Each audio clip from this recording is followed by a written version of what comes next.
प्रियात्मन सप्रेम जयजीव आदि मुनीश्वर जोगेश्वर परम पूज्य सत्य सम्राट सदगुरुदेव सिमनी जी का वचनामृत से एक बूंद।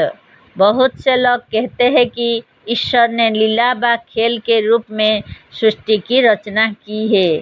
जैसे बालक बिना किसी मतलब के जाकर मैदान में उछलता कूदता और खेलता है, उसी तरह से ईश्वर ने भी लीला के रूप में सृष्टि की रचना की है। यह दृष्टांत भी निर्दोष नहीं है। लड़के को जब तक माता पिता कमा कर खिलाते हैं और जब तक उसे व्यवसाय का ज्ञान नहीं है तब तक वह खेलता है, पर जब खेलते खेलते थक जाता है तब नहीं खेलता, और जब खाने की इच्छा होती है तो उसी समय खेलना छोड़ देता है। हमने इसी लेख में ऊपर कहा है कि जब बैठे बैठे मनुष्य थक जाता है तो घूमता है, और जब घूमते घूमते थक जाता है तो बैठ जाता या सो जाता है। इसी तरह से जब बालक का मन घर में बैठे बैठे उब जाता है तो खेल के रूप में मैदान में जाकर दौड़ता है, उछलता है और कूदता, और जब मैदान में खेलते खेलते थक जाता है तो घर में आकर सो जाता है। सोना और खेलना दोनों स्वार्थवश होता है। जितना आप अपने घोड़े को प्यार करते हैं उतना ही एक लड़का अज्ञान के कारण अपने मिट्टी के घोड़े को मानता है। खेल भी बिना इच्छा के नहीं होता और इच्छा बिना स्वार्थ के नहीं होती।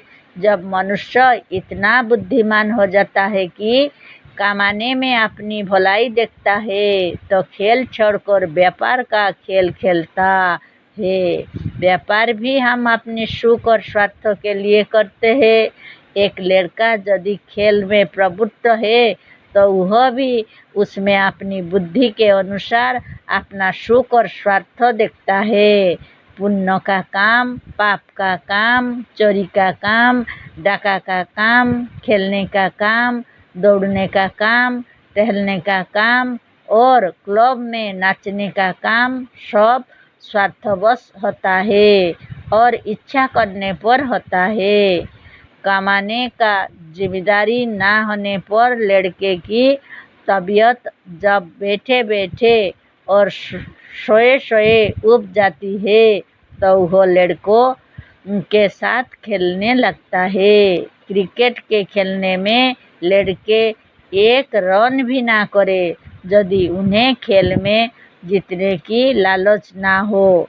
फिर लड़के ही क्यों, बूढ़े भी आजकल टेनिस, फुटबॉल और क्रिकेट खेला करते हैं। क्या इनका यह खेल व्यर्थ में होता है? कभी नहीं। सब में स्वार्थ है।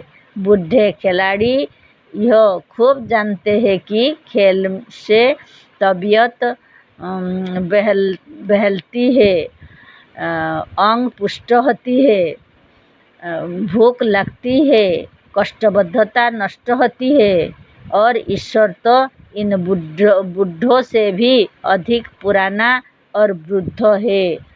इतना पुराना, बुद्धिमान और बुढ़ा ईश्वर इतने बड़े खेल की रचना बेमतलब और व्यर्थ में नहीं कर सकता। खेल हो व कोई कर्म हो, एक मनुष्य तब तक उसे नहीं कर सकता जब तक उसमें अपना मतलब ना हो। दिल का बहलाना बहुत बड़ा मतलब है, बहुत बड़ा स्वार्थ है। नाच तमाशा, सिनेमा और खेलकूद में लोग बिना मतलब नहीं जाते। अज्ञान ही से क्यों ना हो, मनुष्य उसी काम को करता है जिसमें अपनी भलाई देखता है। पर जो ईश्वर पूर्ण काम है, जो ईश्वर ठूसा ठूस सब जगह भरा हुआ और सर्वव्यापक है, वह कैसे उठेगा और कैसे बैठेगा, कैसे चलेगा, कैसे दौड़ेगा और कैसे परमाणुओं को जुटाकर सृष्टि का बनावेगा, सृष्टि को बनावेगा। वह कहाँ नहीं है, जहाँ जाएगा वह सब जगह है, तो मिलेगा कैसे? वह क्या नहीं जानता, जिसे जानने का यत्न करेगा उसके पास क्या नहीं है। जिसे पाने की इच्छा करेगा, ऐसे ईश्वर के समान पुण्य काम, पुण्य और सर्वव्यापक में ना किसी चीज़ की इच्छा हो सकती है, ना वह हिल सकता है, ना वह कुछ कर सकता है। अतः स्वयं संसार में जो कुछ बना हुआ है वह सब उन लोगों का बनाया हुआ है जिन लोगों को इसकी आवश्यकता है, जिनका इसमें स्वार्थ है और जो चेतन है। जय जी।